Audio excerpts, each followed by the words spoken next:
Guys, the Supreme Swordsman here, and today I'm going to be reviewing Naruto chapter 529. So let's go ahead and get started. When we start off in this chapter, we see the Jubi just going crazy like always. You know, we see the lightning coming down and just all the crap that the Jubi can do. You just can see how powerful he is, and I just don't see how right now how they're going to beat him even with the hokages help. I think it's going to be really hard to take down the Jubi. It's going to be a pretty hard challenge. But, you know, in the beginning, that's pretty much what we're seeing. We're just seeing the Jubi, you know, doing his thing, and, you know, Mara and everyone, and, you know, the fight's still going on.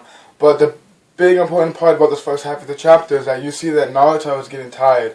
And, you know, the cloaks of chakra that he gave to the other ninjas are starting to wear off, and he's just getting tired, and he's not able to really do too much right now, which sucks because I don't know how much help he's going to be later on when the four hokages come, or even if he's going to be able to do anything at all, because right now it looks like he is almost done for. He's not even in QB mode anymore. He's this normal. I don't even think he's in Sage mode. I think he's just normal Naruto right now because he's so out of chakra from everything he's had to do so far, especially protecting everyone else. So right now in this episode, you really in this chapter, you really can tell that the Leaf Alliance and the other alliance, and just the alliance in general, is going to have to pull its own weight right now, because Naruto's not going to be able to do too much more at this moment. You can tell that he's been through a lot. And in this chapter, in the back of Naruto, you see like the Renegon eyes that looked like the Renegon, I think it was.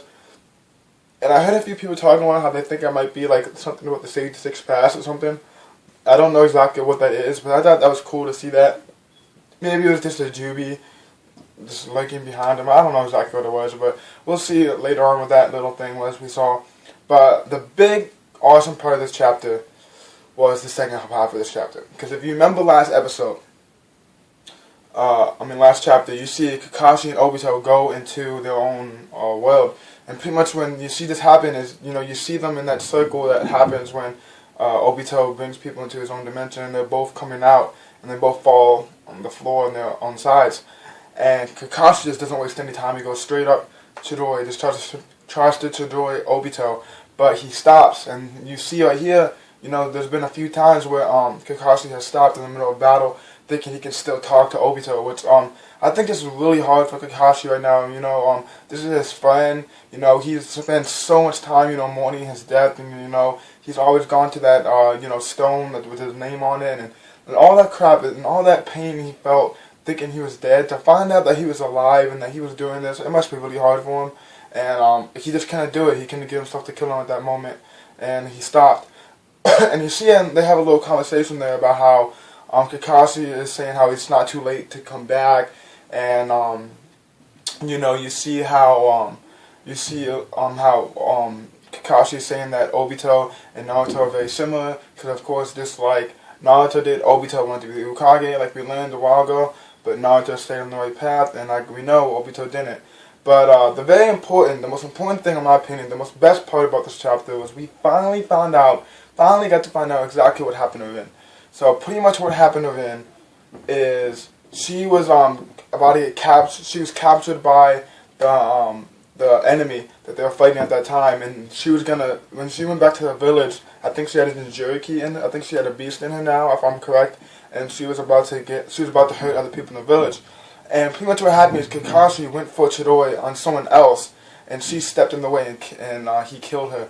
Which I liked that. I thought that was well done, kinda, but I felt like it could have been better, because you know, the whole how I thought it was going to be like some kind of genjutsu, or you know, the Zetsu trying to trick Obito, but the whole time it actually happened that way. I just didn't know how, you know, the Zetsu and the Mara just knew that was going to happen and what time to be there to make sure Obito saw it. I don't know exactly what happened there, but I wasn't really too sure about that. But now we finally have an answer of what happened, so that's good. I've always wanted to know, since we found out that Kakashi killed her, what happened, and we finally got that in this chapter.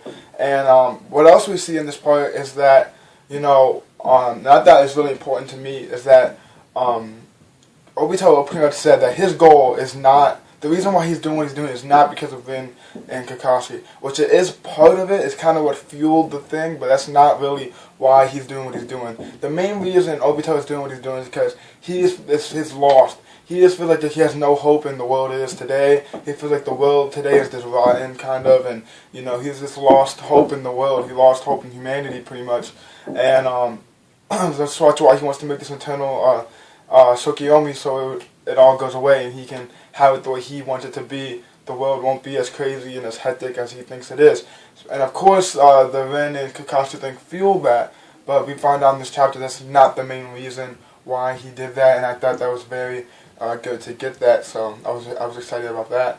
But I do gotta say though that I think it's kind of cool how Obito took that Chidori because he can't feel pain, and it looks like it's right in his chest, and it's like a really big, you know, mark, and I don't know exactly how Obito is going to survive that. It looks like that would kill him, but I'm guessing it's not. I don't know if it's going to be like some genjutsu or, you know, a substitution, or maybe it's a clone. I don't know what it is, but it looks like he hit him hard, and Obito said he doesn't feel pain, but even if he doesn't feel pain, I mean, he can still get killed, so I don't know exactly what that was, but I mean, of course, we'll find that out soon. I just thought this chapter altogether, though, was pretty good. We got some questions answered. It was a little bit slow. I think the first half was kind of stuff we didn't really need exactly, because, you know, we already knew what was going on. We already knew that Naruto was tired, and it was good to see a little bit of that, but I think they could have spent a little bit more of those panels on this Kakashi and Obito thing. But I don't have any complaints about it. I'll give it a 4 out of 5 chapter. I liked it a lot. I think it went good. So now my predictions for next week, if it does come out next week, because, you know, it's been kind of messed up with the schedule. I don't know exactly what is going on, but my predictions for next week is that, of course, the hokages will come. Hopefully they come by next week, I'm hoping. And I'm going to say that Naruto is not going to be able to fight at all. I mean, he's going to be pretty done, even with the healing that Sakura is giving him right now. I do not think that Naruto is going to be a big part of this fight coming up, at least for a while. I think he's just going to be within the hands of hokages. And but actually I don't really know about what's going on is this whole Kakashi and Obito thing. I really don't know what I think is going to happen right there. I just think that I'm really going to like that whole scene. And what do you guys think? Do you think Obito really is dead?